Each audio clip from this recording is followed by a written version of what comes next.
Bom, vamos começar então aqui com um exemplo. E este exemplo é um exemplo real que aconteceu na minha vida.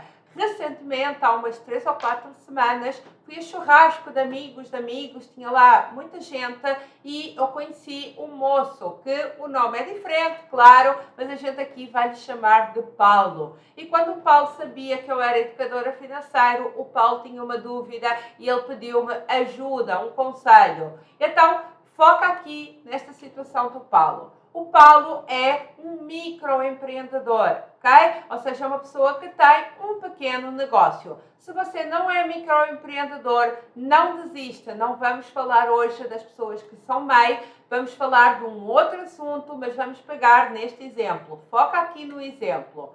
E o Paulo tem 29 anos, ou seja, um moço novo.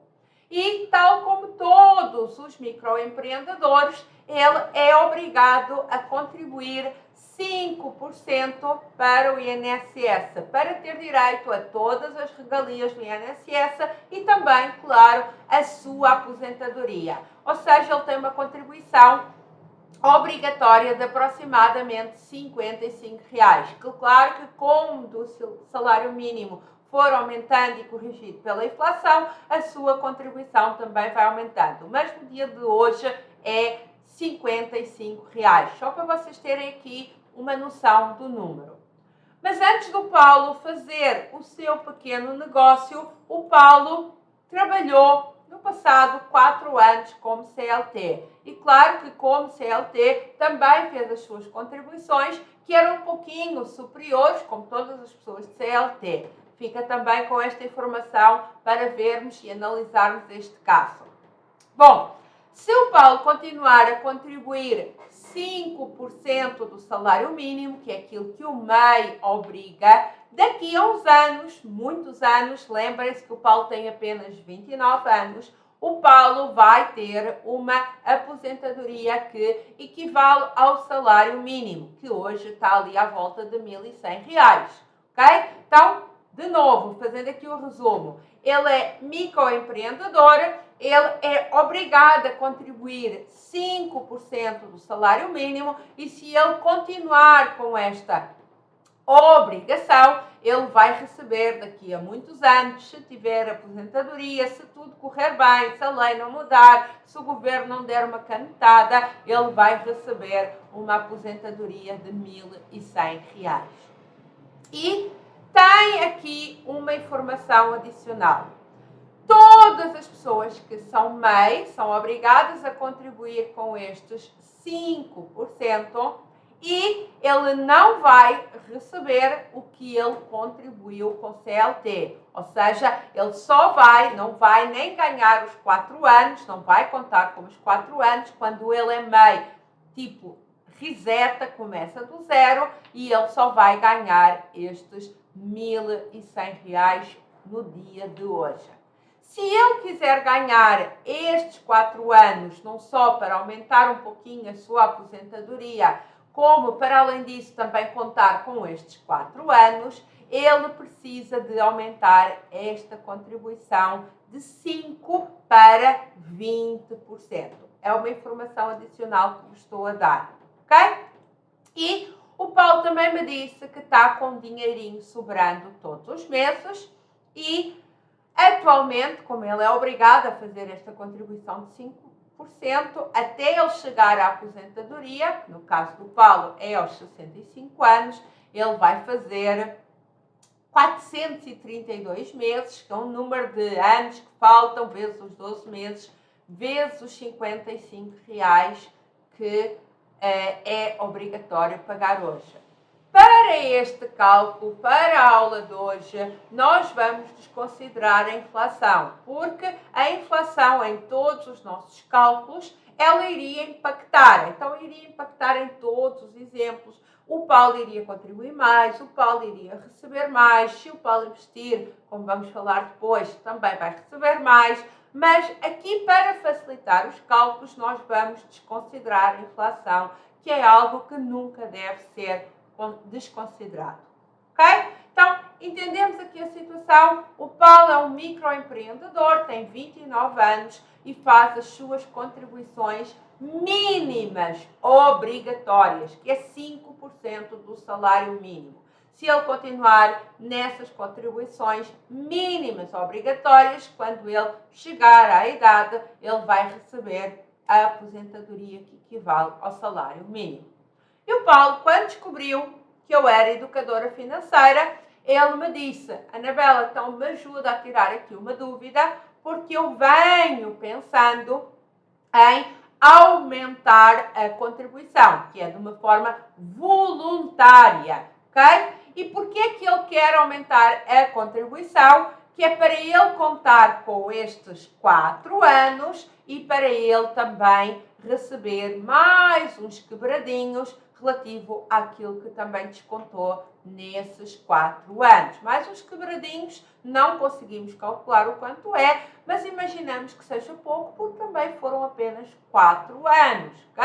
O Paulo é uma pessoa nova, eventualmente não tinha um grande salário milionário, mas mesmo que tivesse um grande salário, lembrando que foram apenas 4 anos. Então, se ele aumentar as suas contribuições para 20%, ele vai ganhar estes 4 anos de desconto. E as contas que eu fiz, a dúvida dele era: eu devo fazer isso? Esta era uma pergunta que tem uma resposta binária, ou sim ou não. E eu comecei a fazer contas com o Paulo. Repara que para ser 20%, você iria pagar, em vez de R$55 por mês, iria pagar 220, ok? Não tinha problema de pagar esses 220, lembrando de uma premissa que ele tinha um dinheirinho sobrando. Então, as suas contribuições passavam de R$23 mil para quase R$100 mil, ok? Ele iria ganhar a aposentadoria R$1.100, mais uns quebradinhos que nós não conseguimos calcular, que é os descontos relativos a estes 4 anos. Ele também iria precisar podia contar já com estes 4 anos, ou seja, ele não tinha como, quando é microempreendedor, de começar do zero, estes 4 anos, ok? Na cabeça dele, ele se iria aposentar mais rápido, ok? E o que eu lhe disse é: beleza, nesse caso você investiria 0. Lembrem-se que o que ele me disse é que lhe sobrava um dinheirinho. Eu entendi com ele quanto é que era o dinheirinho, não era muito mais do que este valor, 220. Então, atualmente, avaliando pelas condições de hoje, ele não teria condições para investir mais. E quando chegasse à sua aposentadoria, claro, ele teria um património de 0, ele iria viver só com esta aposentadoria, que seria de 1.100 mais uns quebradinhos, ok? Se ele não tem património, ele tem um rendimento 0. Sem património, não tem rendimento. E ele iria viver com a aposentadoria de 1.100 mais uns quebradinhos, ok? Então, ele quase que quadriplica as suas contribuições de R$23 mil para 95 mil.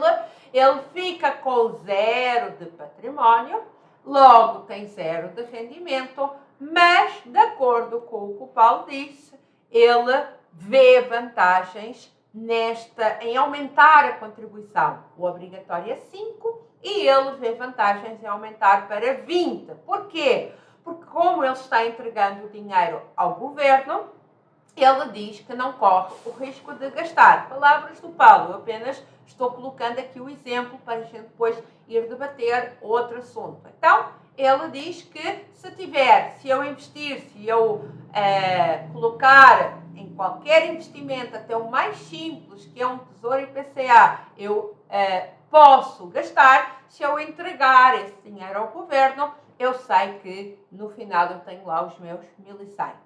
Depois ele diz que fica mais tranquilo. Tranquilo porque ele entrega o dinheiro ao governo. Não tem que estar preocupado se está investido ou não. Ok? Depois, que era algo que o preocupava muito, ele não perde nem as contribuições financeiras, nem estes 4 anos de CLT. Ou seja, ele só está aumentando a contribuição exatamente porque é a única forma legal de ele conseguir não perder tanto dinheiro como aqueles 4 anos de contribuições que ele fez quando CLT, considerando que ele agora é mãe, ok? E tem a aposentadoria para o resto da vida. Estas foram as vantagens que o Paulo me disse desta ideia dele, que eu já lhe tinha feito aqui umas contas e ele continuou a dizer que via vantagem. Depois eu sentei ao lado do Paulo e disse-lhe: Paulo, beleza, então vamos fazer aqui uma outra conta.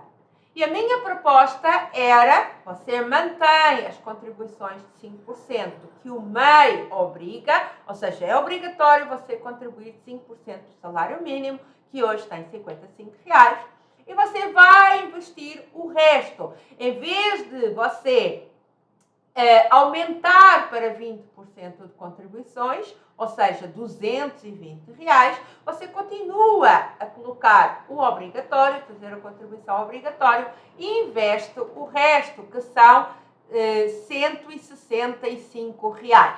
Okay? A minha proposta é: você continua com as suas contribuições de 55, ok?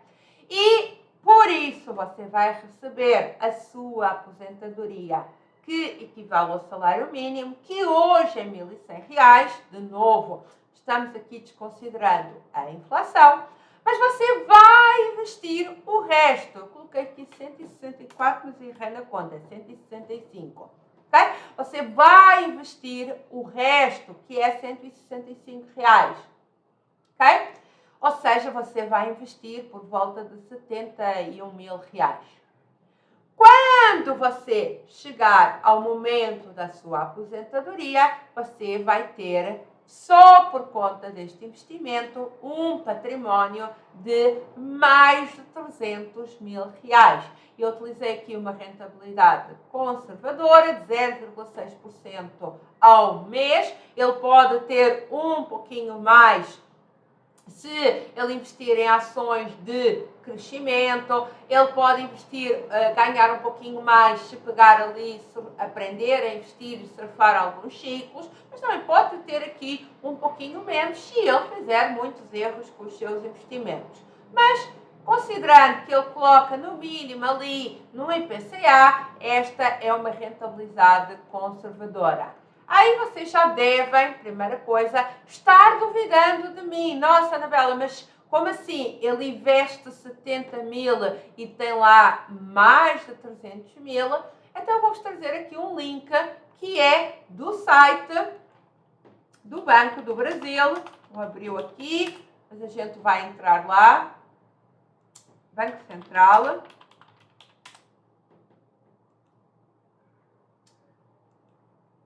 Vocês entram aqui onde diz Calculadora do Cidadão, aplicações com depósitos regulares. Lembrem-se que faltavam 432 meses para a sua aposentadoria, se não mudarem as regras. Como é que eu cheguei a estes 432 meses? Então, ele pode se aposentar aos 65 anos, ele tem 29, então faltam 36 anos para a sua aposentadoria, logo são 432 meses. Então, número de meses, 432. Eu utilizei uma taxa de juros mensal de 0,6, que é um pouquinho mais do que a poupança, é relativamente fácil de conseguir, e ele vai fazer um depósito mensal de R$165 todos os meses, ok? E no final ele tem aqui o valor que eu vos falei, mais de 338.000. Então, utilizem a calculadora do site do Banco Central do Brasil para ver se, reparem como é difícil de acreditar. Na verdade, ele só investe 70.000, mas devido ao juro composto, ele tem lá, na altura da aposentadoria, 338.000, ok? E estes 338 mil, ele tem uma forma de gastar. Ou ele vai retirando um pouquinho todo mês para ir gastar até o final da sua vida, ou ele coloca em ativos geradores de renda, como fundos imobiliários, como ações, como fundos de infraestrutura, que sem gastar os 338 mil, todos os meses lhes gera ali uma renda. Então eu utilizei também o mesmo 0,6, que é algo muito simples de conseguir nos fundos imobiliários. É um fundo imobiliário muito conservador, de shopping de laje, e ele vai ter um rendimento de 2033. Fazendo esta pequena mudança, em vez de ele colocar os 220 na aposentadoria para receber uma aposentadoria de 1.100 mais uns quebrados e zero de património, zero de rendimento, a minha proposta foi: você continua a colocar o valor mínimo obrigatório e investe o resto. Você alcança um património bom que lhe vai permitir de forma fácil mais 2.000 reais a somar à aposentadoria que o governo lhe vai dar se tudo correr bem. Então a aposentadoria dele mais do que triplica, porque passa de 1.000 reais para 3.000 reais. Com o mesmo dinheiro, só que em vez de ele entregar ao governo, ele vai fazer investimentos. Eu estou considerando aqui investimentos seguros. E para mim, as vantagens é que ele vai ganhar muito mais dinheiro, de 1.100 reais para 3.000. Lembrem-se, foi quanto deu o rendimento dos seus investimentos, mais a aposentadoria. Ele vai passar de 1.000 para 3.000, ok? Ou seja, ele triplica o valor que ele vai ter para o resto da vida. Depois, ele não corre o risco de sofrer alterações do governo, políticas, ou de acabar com o dinheiro, porque eu já fiz vários vídeos e sabemos que o caso da aposentadoria é algo que preocupa muitos governos de todo o mundo. Então, as pessoas não estão seguras que daqui a 20 ou 30 anos tenha dinheiro para a nossa aposentadoria. Depois, a outra vantagem que eu enumerei ao Paulo é que ele pode controlar onde ele quer investir, ele pode colocar onde ele quer investir em determinados ativos. Se ele é muito conservador, só entrar na renda fixa. Se ele quer um pouquinho de renda variável, se ele pode escolher e ele pode ir mudando a rota. Agora eu começo só com renda fixa e daqui a um tempo eu vou ter renda variável. Ele pode até escolher o país ou a moeda. Por exemplo, se eu quero me aposentar e quero ir para a Europa, eu posso começar a colocar aqueles 165 reais no investimento que esteja já no exterior, porque eu, quando chegar à minha aposentadoria, eu quero ir para a Europa, eu quero ir para os Estados Unidos, e aí ele já começa a investir e a ter renda nessa moeda. Enquanto que aqui a aposentadoria do governo você só vai receber no Brasil ou através da moeda real. E a outra vantagem é que quem começa a investir muda o mindset. E isso é certinho. Eu não conheço nenhum investidor que não tenha alterado o seu mindset. Uns bons, uns muito, outros menos, mas todo o seu investidor muda o mindset. Acaba por dar mais valor ao dinheiro. E nesse caso é altamente provável que ele acabe até por investir mais cada vez que ganha um dinheirinho. Porque como o seu mindset está projetado em atingir metas, é provável que ele até decida até se aposentar antes, porque ele chegou ao valor do património que ele sonha antes. Então tinha as minhas vantagens. O Paulo quer entregar o dinheiro que ele tem a mais ao governo para receber 1.100 e uns quebrados, e a proposta da Anabela foi que ele poderia pagar no mesmo dinheiro, fazer a contribuição obrigatória, investir o resto, e ele triplicava o valor que ele tinha na aposentadoria, que também era para o resto da vida, porque os investimentos também é para o resto da vida. Bom, o Paulo disse-me que ia pensar e que depois me daria a resposta. Inclusive, como a gente estava ali no meio de uma festa, de um churrasco, e fizemos as contas através do celular, eu disse, olha, se quiser, fica com o meu número de celular, que depois, se você tiver alguma dúvida, quiser que eu faça uma simulação, me chama que a gente conversa. Umas semanas depois, o Paulo me mandou um WhatsApp a dizer que tinha decidido e ele aumentou a contribuição.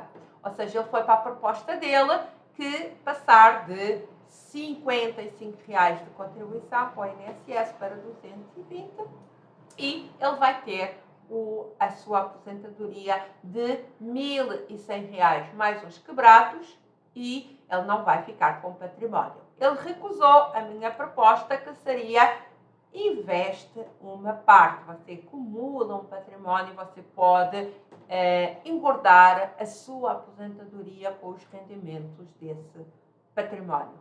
E na altura eu fiquei até bem perturbada, será que eu não tinha sido clara? Eu até liguei ao Paulo, e o Paulo disse, não, mas eu falei com a minha família, toda a gente me aconselhou, ele falou com a família, toda a gente aconselhou que o mais seguro era a aposentadoria do governo, e então o Paulo decidiu ir pela aposentadoria do governo, estava feito, estava decidido, o dinheiro é dele, o meu papel é aconselhar, dar boas informações.